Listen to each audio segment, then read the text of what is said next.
Hi, this is author-philosopher Ronald E. Springer of ethicsunderground.com here to continue the reading of Moral Armor, Chapter 8, Part 23, Sacrifice. Please hit like and subscribe before we dive in. So what is sacrifice really? Beyond an offering to a deity, Webster's dictionary defines sacrifice as the act of giving up, destroying, permitting injury to, or foregoing something valued for the sake of something having a more pressing claim. This definition has been subverted to mean giving up a greater value in favor of a lesser one. Making a sacrifice in current morality would be resigning cleanliness to filth, wealth to poverty, and health to indigence. At an abstract level, it is to discard pursuing the life you want and settling for a life you don't, and to give up the powerful romance you dream of, in preference to bland safety. After the expense of effort to better one's condition, why would anyone in their right mind throw it away and return to their previous level, or possibly end up below it?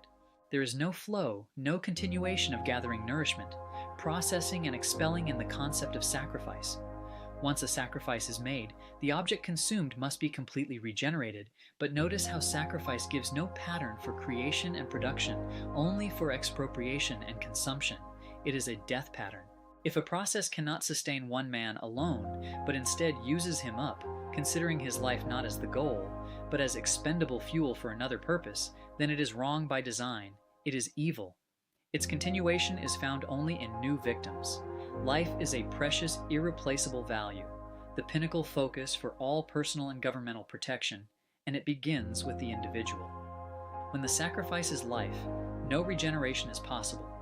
If your house is burning down, you scramble to save what is most precious, the greatest value-generating powers.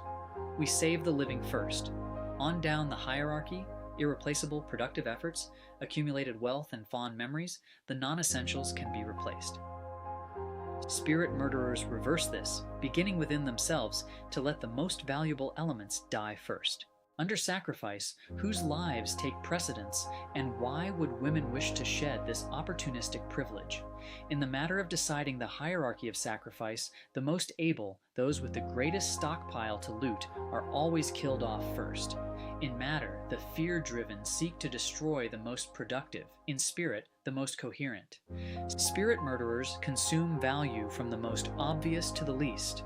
Those most able to sustain life are sacrificed in favor of those who are least able. Women have implicitly realized that the highest value and pride a human being can feel, regardless of what they make us pay for it, is this status, the independent status of I can.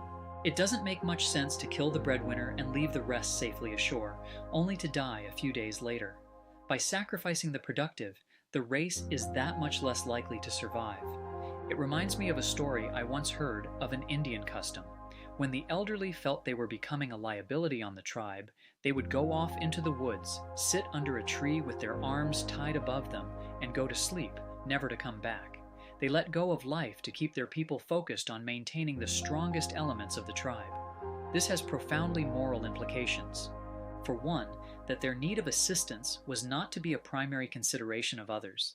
Second, that when self-sufficiency is no longer possible to an individual, his pursuit of values is over, and spiritually, without self-esteem, so is life.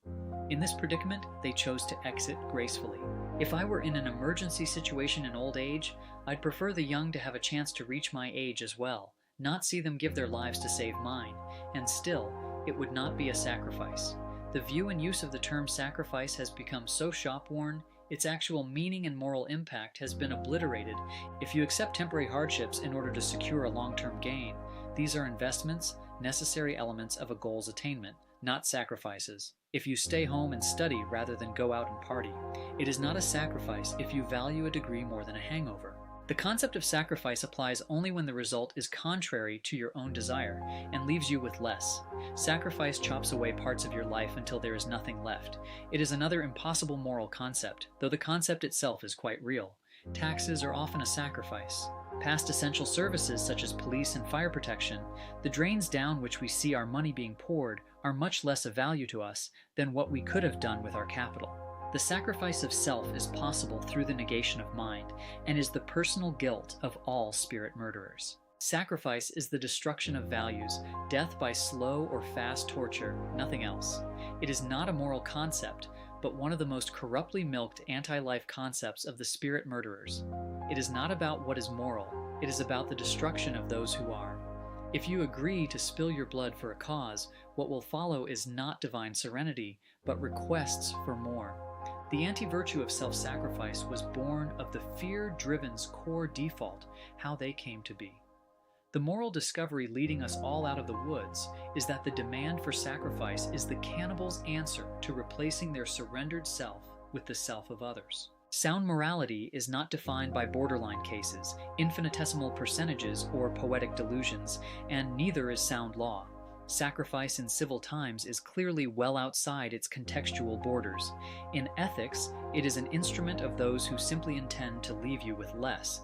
It may tragically occur in 0.0003% of situations, but 99.9997% of the time, we live by another standard, which is the exact opposite of sacrifice.